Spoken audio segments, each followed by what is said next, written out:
of Christ. Rukariro uru wangu, rusimbire kuna Jesu, andinawirine munu, asimuzitara Jesu, dinomira pana Jesu, diye dombone yangu, kumwe kwese kunonyuza, kutia vigwa nerima, tsitsinza kendo karira, mumepo huru yesimba,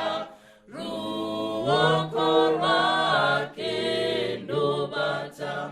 dinomira pana Jesu, ndiye domboneyo yangu, kumwe kwese kunonyuza, chirangano chake icho nechinzidzo cheroparo, zvinondipa rusimbiso pakati pemadambudzo, dinomira pana Jesu,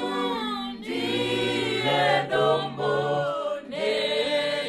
yangu, kumwe kwese kunonyuza, apo anenge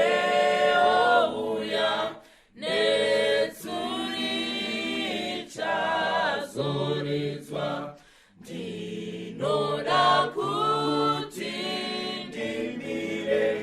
naJesu parudyi rwake.